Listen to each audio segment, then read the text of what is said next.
25 जून 1975 आधी रात को भारत देश के डेमोक्रेसी की धज्जियां उड़ गई और इस देश पर डिक्टेटरशिप के काले बादल छाने लगे।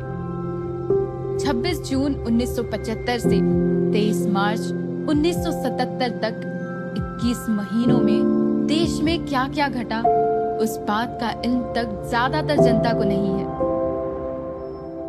बात की शुरुआत होती है सन 1971 से, जब इंदिरा गांधी उत्तर प्रदेश के रायबरेली से लोकसभा सीट से लड़ी और 1300 वोट से जीती। हारने वाले उम्मीदवार संयुक्त पक्ष के राज नारायण स्वतंत्र सेना में रह चुके थे। हार के बाद उन्होंने इंदिरा सरकार पर केस कर दिया। कारण था चुनाव के दौरान 2 बार किया गया आचार संहिता का भंग। राज नारायण ने इलाहाबाद हाईकोर्ट में इन 2 बिहाफ पर केस किया था। एक, नए दिल्ली के प्रधानमंत्री सजीव यशपाल कपूर ने रायबरेली में इंदिरा गांधी के चुनाव का संपूर्ण संचरण किया था, जो कि कायदे के अनुसार कोई सरकारी कर्मचारी नहीं कर सकता। और दूसरा, रायबरेली में जिस मंच का निर्माण किया गया था उसकी फंडिंग उत्तर प्रदेश के सरकारी कर्मचारियों ने की थी, जो कि आचार संहिता के खिलाफ था। राज नारायण के केस एडवोकेट शांति भूषण लड़ रहे थे। जी हाँ, ये वही शांति भूषण है जिनके बेटे प्रशांत भूषण आज के आम आदमी पार्टी के सदस्य हैं, जबकि इंदिरा गांधी के वकील थे वीआईपी खरे। केस की कार्यवाही के दौरान जस्टिस सिन्हा ने मार्च 1975 में खुद प्रधानमंत्री को कोर्ट में हाजिर होने का समन्स भेजा। यह अपने आप में एक बड़ा ऑर्डर था। मामले की सुनवाई कर रहे थे जस्टिस सिन्हा, जिनको काफी स्ट्रिक्ट जस्टिस माना जाता था। सवाल था, क्या वो प्रधानमंत्री के खिलाफ फैसला देंगे? इससे पहले कभी खुद भारत के प्रधानमंत्री की कोर्ट में पेशी नहीं हुई थी। खैर, 18 मार्च 1975 के दिन श्रीमती इंदिरा गांधी कोर्ट में हाजिर हुई। प्रधानमंत्री का मान रखते हुए उनकी बैठने की व्यवस्था न्यायमूर्ति के बाजू में ही की गई थी, लेकिन उनकी कुर्सी जस्टिस सिन्हा के थोड़ी नीचे रखी गई थी। इस घटना से ये साबित हो गया था कि जस्टिस सिन्हा किसी भी पक्षपात के बिना अपना फैसला सुनाने वाले थे। इसके बाद उनके अनुसार उनको खरीदने के कई प्रयत्न किए गए, लेकिन सभी निष्फल साबित हुए। कुछ दिन तक कार्यवाही चलती रही और समाचार मिले कि जस्टिस सिन्हा ने मिसेस गांधी को अनसीटेड कर दिया है। साथ ही साथ अगले 6 महीने तक कोई इलेक्शन में लड़ने का परमिशन भी नहीं था। ऑर्डर के पेपर्स इंदिरा गांधी तक पहुंच गए। उनके चेहरे पर गंभीरी आ गई। तभी इंदिरा गांधी ने सोचा, मुझे लगता है मैं इस्तीफा दे ही देती हूँ। नहीं, इसके बारे में सोचते हैं हम। आप ऐसे जल्दबाजी में फैसला मत लीजिए। अभी ये खबर आ रही है कि इस ऑर्डर पर 20 दिन का स्टे लगा है। हम इस बीच इस केस का सुप्रीम कोर्ट में दाखिला कर देंगे। एक काम और कर सकते हैं कि जब तक ये अपील का मामला निपट नहीं जाता, तब तक आप कांग्रेस अध्यक्ष की कुर्सी संभाल लीजिए। मैं प्रधानमंत्री की कुर्सी संभाल लेता हूँ, और जैसे ही ये मामला सुलझ जाता है आप फिर से कुर्सी संभाल लीजिएगा। ये बातें चल ही रही थी कि संजय गांधी भी अपनी मारुति कंपनी से प्रधानमंत्री निवास पहुंच गए। आइए जरा बात करनी है 2 मिनट। मैं अभी आती हूँ। ये मैं क्या सुन रहा हूँ? इस्तीफा दे रही हैं आप हरगिज ऐसा नहीं करेंगी। पीके बरुआ जैसे लोगों को जानती नहीं है आप। एक बार कुर्सी पकड़ेगा ना, जिंदगी भर नहीं छोड़ेगा और अंदर से सभी नेताओं को बदल देगा। आपके इस्तीफा देने का सवाल ही नहीं उठता। इंदिरा गांधी ने वही किया जो संजय गांधी ने कहा। उन्होंने इस्तीफा नहीं दिया। मामला हाईकोर्ट से सुप्रीम कोर्ट गया। वहां जस्टिस वीके अय्यर ने सुनवाई की और अपना फैसला सुनाया। तो क्या इमरजेंसी का ट्रिगर पॉइंट जस्टिस अय्यर का फैसला था? 25 जून को रामलीला मैदान में रैली होनी थी। पूरा विपक्ष वहां पर इकट्ठा था। जेपी नारायण इस रैली का नेतृत्व कर रहे थे। जेपी नारायण का भाषण सुनने वाले वहां पर करीब 5000 लोग की भीड़ जमा थी। हर तरफ चेहरे ही चेहरे थे और भीड़ ही भीड़ थी। जेपी ने कहा, इसीलिए मैं एक बार फिर कहूंगा, सिंहासन खाली करो। और इसी रैली में जेपी ने लोगों और पुलिस से कहा था कि अगर सरकार का कोई फैसला गलत लगे तो वो उसे ना माने। जेपी के इस बयान को सरकार ने सेना को देश के खिलाफ भड़काने के बराबर माना। तब उनके बेटे राजीव गांधी भी उनके साथ थे। छोटे बेटे संजय गांधी गुड़गांव में मारुति लिमिटेड कार कंपनी को हैंडल कर रहे थे। वहां से घर आते हुए संजय ने देखा तो लोगों की भीड़ जमा हुई थी। पायलट राजीव को तब पॉलिटिक्स में कोई दिलचस्पी नहीं थी। संजय गांधी बहुत फायर हैंडेड व्यक्ति थे और अपनी मां को सभी ऑपोजिशन से बचाते थे। जब इंदिरा गांधी के पास त्यागपत्र देने के अलावा कोई चारा नहीं था, तब संजय गांधी को लगा कि त्यागपत्र देने का कोई उपाय ही नहीं है, क्योंकि इंदिरा गांधी को ऑपोजिशन से ज्यादा खतरा कांग्रेस के ही कुछ लालची लोगों से है जो प्रधानमंत्री के सीट पर बैठना चाहते थे। जेपी नारायण ने कहा कि अगर इंदिरा गांधी कोर्ट के फैसले के बाद भी इस्तीफा नहीं देती है तो प्रधानमंत्री निवास पर घेराव होगा। जेपी नारायण की रैली में पल पल क्या हो रहा था, इसके पल पल की जानकारी प्रधानमंत्री को हो रही थी। इंदिरा गांधी उस दिन ऑफिस नहीं गई थी। शाम के 7 बजे थे। श्रीमती गांधी के दोस्त सिद्धार्थ रे प्रधानमंत्री निवास पहुंचे। 21 जून की शाम को उस बड़े फैसले को अमल करने का टाइम आ गया था। दूसरा पावर सेंटर संजय गांधी का था। 25 जून की रात उनके साथ थे गृह राज्य मंत्री ओम मेहता, हरियाणा के मुख्यमंत्री बंसीलाल। ये लोग विपक्ष का मुंह बंद करने में जारी थे। संजय गांधी गिरफ्तार होने वाले नेताओं की सूची तैयार कर रहे थे। देखा जाए तो इमरजेंसी लगाने से पहले प्रेसिडेंट की मंजूरी की जरूरत थी। राष्ट्रपति से जेपी नारायण के आंदोलन के बारे में बहुत चर्चा की और उसके खतरे भी बताए। इसके बाद राष्ट्रपति ने सिद्धार्थ शंकर रे से संविधान के प्रावधान के बारे में पूछा।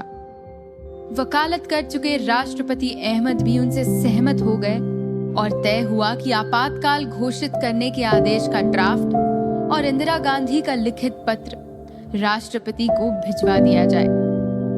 इंदिरा गांधी के सचिव आर.के. धवन एक बार फिर राष्ट्रपति भवन पहुंचे।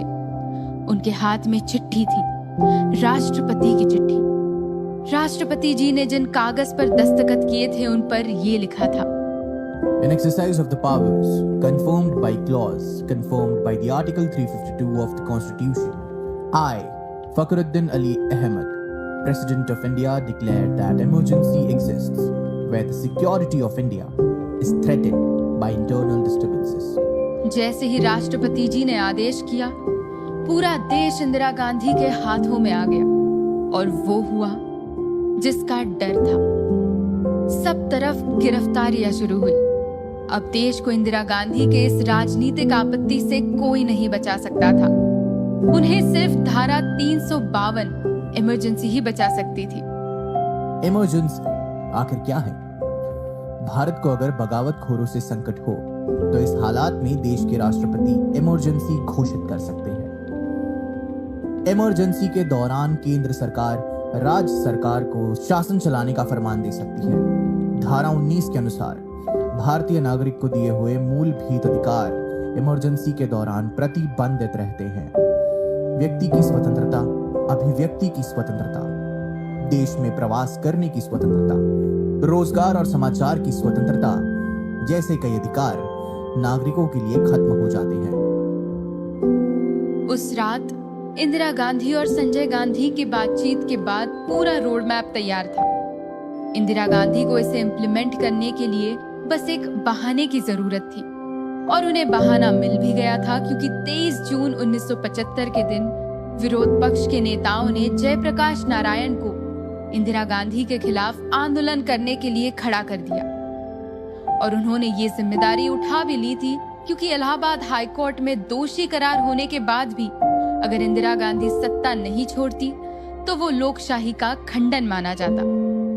इसलिए विरोध के लिए नारायण ने रैली का आयोजन किया और हजारों लोग उसमें शामिल हुए। जयप्रकाश नारायण एक गद्दावार व्यक्तित्व के मालिक थे।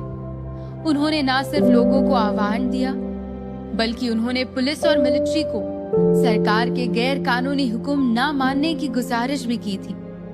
बस श्रीमती गांधी के मुताबिक धारा 352 के तहत आर्म रिबेलियन का ये अच्छा मौका था। 25 जून 1975 को रैली से थक कर लौटे जेपी नारायण विश्राम कर रहे थे और तभी रात के 2 बजे देश के संविधानशाली नेता को आजादी के बाद फिर से एक बार गिरफ्तार कर लिया गया।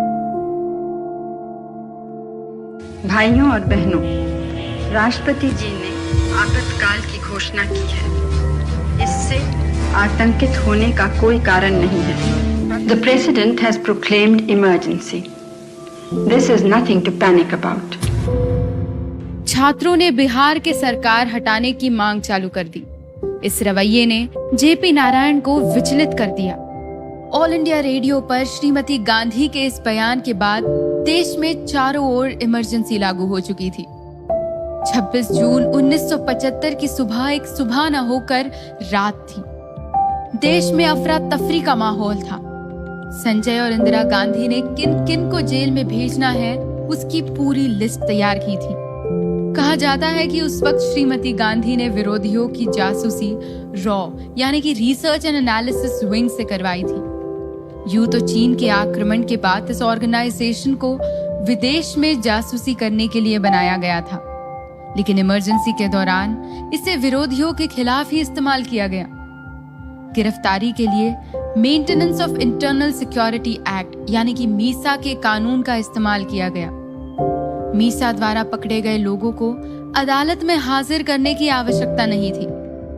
रात को ही मोरारजी देसाई, जयप्रकाश नारायण की गिरफ्तारी करवाई गई। उनके बाद ही राज नारायण, मधु दंडवते, मृणाल गोरे, समर गुहा और विजय गोयल जैसे दिग्गजों को भी पकड़ लिया गया। उस वक्त के दिल्ली यूनिवर्सिटी के स्टूडेंट काउंसिल के हेड अरुण जेटली और 18 साल के रजत शर्मा को भी पकड़ लिया गया। साथ ही थे अटल बिहारी वाजपेयी और लाल कृष्ण अडवाणी, जो कि बैंगलोर की जेल में डाल दिए गए। ये महज तानाशाही की शुरुआत थी। एक बार श्रीमती गांधी जी ने विदेशी इंटरव्यू में कहा था कि इतिहास में एक शक्तिशाली शख्सियत के रूप में दर्ज होना चाहती हूँ, कुछ हद तक नेपोलियन की तरह, क्योंकि वो कभी भी भुलाए नहीं जाएंगे। आज जब इस केस का पोस्टमार्टम करते हैं तो वो कहते हैं कि उस समय कोई इंटरनल और आउटरनल डिस्टर्बेंसेस नहीं थे। खैर, सच चाहे जो भी हो, उस वक्त देश पर इमरजेंसी थोपी गई और ऑल इंडिया रेडियो पर इंदिरा गांधी का ये बयान था। भाइयों और बहनों, राष्ट्रपति जी ने आपातकाल की घोषणा की है। इससे आतंकित होने का कोई कारण नहीं है। The President has proclaimed emergency. This is nothing to panic about. सुबह के 3 बजे तक इंदिरा गांधी बंगाल के चीफ मिनिस्टर सिद्धार्थ शंकर रे ये फैसला कर रहे थे कि लोगों को आपातकाल का मतलब कैसे समझाया जाए, क्योंकि इससे 3 घंटे पहले देश में इंटरनल इमरजेंसी लगा दी गई थी। मीटिंग खत्म होने के बाद गृह राज्य मंत्री ओम मेहता की मुलाकात सिद्धार्थ शंकर रे से हुई। को पता चला सभी अखबारों की बिजली काट दी गई है, अब अखबार छाप ही नहीं सकता। नहीं, ये तो गलत है, ये अफवाह है, क्योंकि हमारी प्राइम मिनिस्टर ऐसा कुछ नहीं चाहती। अखबार क्या, कल तो हाईकोर्ट के दरवाजे भी नहीं खुलेंगे। खैर, मैं चलता हूँ। कुछ समय पहले तक सिद्धार्थ रे प्रधानमंत्री के साथ थे। इमरजेंसी कैसे लगाई जाए इस पर सलाह दे रहे थे। होम मिनिस्टर ओम मेहता की बातों से हैरान होकर वो फिर से प्रधानमंत्री से मिलने पहुंचे। सिद्धार्थ रे इंतजार करते रहे, लेकिन कुछ समय बाद इंदिरा गांधी नहीं, उनके बेटे संजय गांधी बाहर आए। सिद्धार्थ रे इंदिरा गांधी के बहुत करीब थे, लेकिन संजय गांधी के तौर तरीके उन्हें पसंद नहीं आते थे। क्या हुआ? क्या ये सब सच है? आप लोग नहीं जानते सरकार चलाना। क्या हुआ सिद्धार्थ? अभी मैंने सुना कि प्रेस की बिजली काट दी गई है। और हाईकोर्ट को तो ताले लगाए जा रहे हैं। नहीं, ऐसा तो कुछ नहीं है। अगर ऐसा नहीं है तो ठीक है, अगर ऐसा है तो ये बहुत गलत हो रहा है। सिद्धार्थ रे इंदिरा गांधी के बहुत अच्छे दोस्त थे। उन्होंने उनकी बायोग्राफी लिखने वाली पुपुल जयकर को बताया कि कुछ देर बाद इंदिरा लौटी तो उनकी आंखें लाल थी और वो बहुत रुस्वाई सी थी। सिद्धार्थ, कल बिजली नहीं काटी जाएगी और हाई कोर्ट भी खुलेंगे। अगले दिन हाई कोर्ट तो खुले, लेकिन इक्का दुक्का अखबार ही निकले और ये समझ में आ गया कि इंदिरा गांधी के बदले कोई और फैसले ले रहा था। 26 जनवरी को सुबह 6 बजे अर्जेंट कैबिनेट की मीटिंग बुलाई गई। मीटिंग में आए मेंबर्स को अंदाजा नहीं था कि 6 घंटों में देश कितना बदल गया है। इंदिरा गांधी के 15 मंत्री मीटिंग में मौजूद थे, लेकिन उन्हें पता नहीं था कि मीटिंग किस लिए बुलाई गई। कुछ देर बाद इंदिरा गांधी उनके मंत्री के साथ दाखिल हुई। इमरजेंसी लगाई गई है। जयप्रकाश नारायण, मोरारजी देसाई और भी कई लीडर्स को गिरफ्तार कर लिया गया है। इस फैसले के बाद रूम में खामोशी छा गई। थोड़ी देर बाद कक्षा मंत्री स्वर्ण सिंह ने एक सवाल पूछा। मैडम प्राइम मिनिस्टर जी, इमरजेंसी की जरूरत की है? 71 से एक्सटर्नल इमरजेंसी तो लगी हुई है ना? एक्सटर्नल इमरजेंसी से देश के अंदरूनी हालात सुधारे नहीं जा सकते। रूम में 15 मेंबर्स थे, लेकिन किसी ने भी अपने देश के लोकतंत्र की चिंता में एक आवाज नहीं उठाई। एक भी आवाज नहीं उठी, एक चू तक नहीं हुई। 15 दिन में ये इमरजेंसी और उसके साथ जुड़े हुए कानून को कैबिनेट में मंजूर कर लिया। पूर्व प्रधानमंत्री इंद्र कुमार गुजराल तब सूचना एवं प्रचारण राज्य मंत्री थे। उन्होंने कैबिनेट मीटिंग के बाद अगले रूम में बैठे संजय गांधी से उनकी मुलाकात हुई। तब संजय गांधी ने उनसे कहा कि दूरदर्शन और रेडियो पर जो भी न्यूज जाएगी उससे पहले वो देखना चाहेंगे। You see, one thing became very clear as soon as we came out of the cabinet meeting. The transfer of power had taken place, and he wanted me, as the cabinet meeting ended, he said, "I want to see the news bulletins." So I told him that cannot be done. The news bulletins are shown, are made public only after broadcast. Prior to that, even I never see them. कुछ देर बाद mister Gujral को फिर से प्रधानमंत्री निवास बुलाया गया। जब तक वो पहुंचे, प्रधानमंत्री दफ्तर जा चुकी थी। उनकी मुलाकात संजय गांधी से हुई। Prime minister address to the nation सभी रेडियो स्टेशन पर क्यों नहीं चलाया गया? जवाब चाहिए मुझे। देखिए, मैं आपके प्रति जवाबदेह नहीं हूँ। आपको जवाब चाहिए तो आप मुझसे तमीज से बात कीजिए। आप मेरे बेटे की उम्र के हैं। मिस्टर गुजराल समझ गए कि वो मंत्री तभी रह सकते हैं जब तक वो संजय गांधी की हर एक बात सुनते रहे। उन्होंने इस्तीफा देने का सोचा, लेकिन पहले ही उनका मंत्रालय बदल दिया गया। वो तो एक मंत्री थे, लेकिन देश का क्या?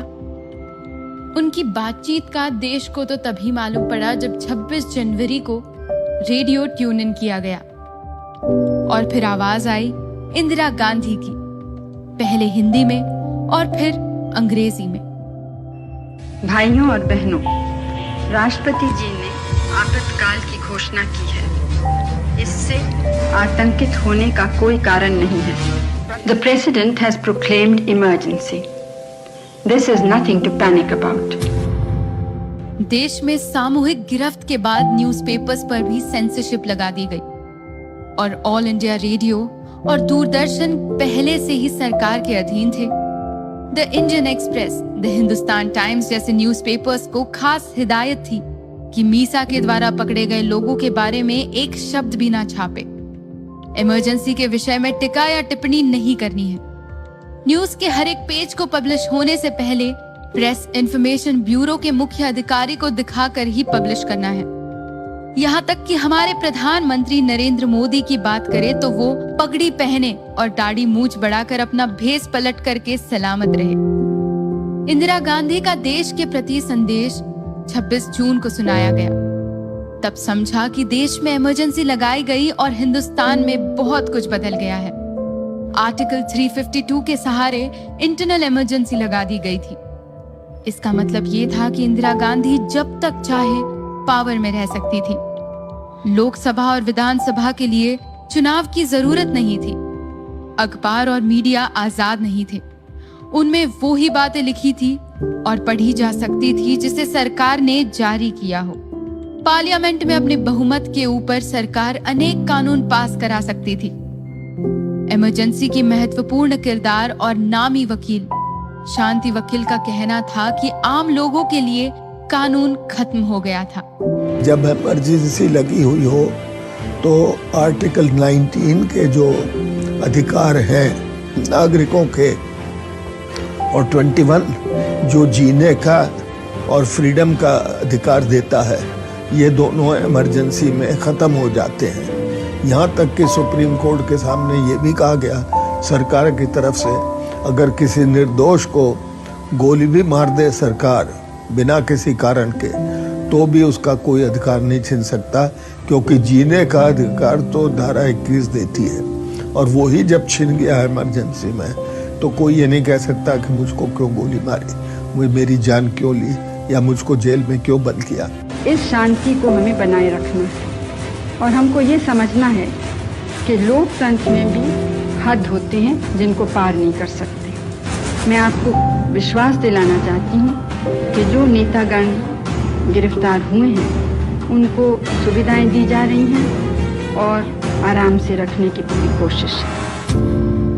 इंदिरा गांधी ने सभी वो बातें कही जिसकी तैयारी उन्होंने उस रात सुबह के 3 बजे तक की थी। वो साफ शब्दों में सभी को इमरजेंसी का मतलब समझाना चाहती थी। उन्होंने कहा, सेना को सरकार के खिलाफ भड़काया जा रहा है और इसलिए इमरजेंसी जरूरी है। एक जना इस हद तक गया कि अगर फौजी किसी हुक्म को गलत समझे तो उसको न माने। वो जन और कोई नहीं जयप्रकाश नारायण थे, जिनको प्रधानमंत्री बनाना चाहते थे, जो इंदिरा गांधी को इंदू बोलते थे, और वही जयप्रकाश नारायण जिन्होंने कभी कुर्सी के लिए राजनीति नहीं की। इमरजेंसी इंडिया की डेमोक्रेसी पर लगा एक काला धब्बा है। इसके जिम्मेदार कौन थे? जयप्रकाश नारायण या खुद इंदिरा गांधी या उनके बेटे संजय गांधी? इस सवाल का जवाब 1971 में मिल सकता है, जिसमें इंदिरा गांधी ने गरीबी हटाओ का नारा दिया था। इंदिरा गांधी के गरीबी हटाओ के नारे ने विपक्ष को धूल चटा दी। इससे इंदिरा गांधी की लोकप्रियता और बढ़ गई। साल 1972 में तमिलनाडु को छोड़कर बाकी सभी जगह इंदिरा गांधी, सारे राज्यों में इंदिरा गांधी के कांग्रेस का कब्जा था। इसी के चलते इंदिरा गांधी ने 2 बैंक अपने कब्जे में ले ली और पुराने राजा महाराजाओं को मिलने वाली पेंशन को खत्म करने का फैसला किया। ये दोनों फैसलों को सुप्रीम कोर्ट ने टाल दिया था। इंदिरा गांधी ने जवाब में संविधान और सुप्रीम कोर्ट को हराने की ठान ली। 5 नवंबर 1971 को 19th अमेंडमेंट लगाया गया था। इसमें कहा गया था कि संसद संविधान के किसी भी फैसले में बदलाव ला सकती है, चाहे इससे संविधान की मूल भावना भी क्यों न बदल दी जाए। 3 साल पहले ही गोरखनाथ केस में सुप्रीम कोर्ट ने कहा था कि संविधान के मौलिक भावों में बदल करने का अधिकार संसद के पास नहीं है। इंदिरा सरकार के इन फैसलों को सुप्रीम कोर्ट में चुनौती दी गई। इसे केशवानंद भारती केस कहा जाता है और इसी केस के साथ शुरू हुआ वो सफर जो इमरजेंसी की ओर जाता है। सुप्रीम कोर्ट में पहली बार 13 जजेस ने एक साथ बैठकर सुनवाई की और बहुमत से फैसला सुनाया कि संसद के पास संविधान को बदलने के असीमित अधिकार नहीं है और इंदिरा गांधी उसके मूल ढांचे के साथ कोई छेड़छाड़ नहीं कर सकती।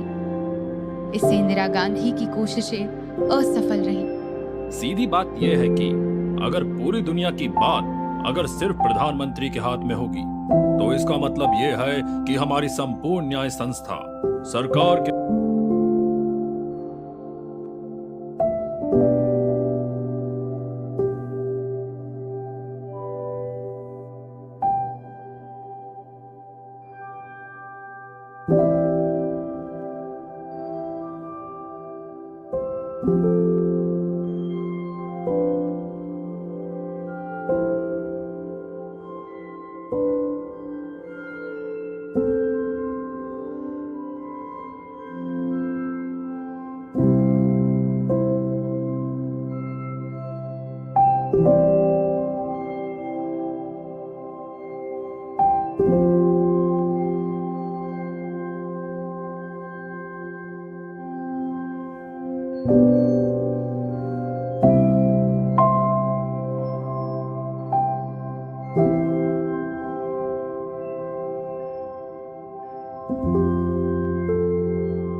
you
है।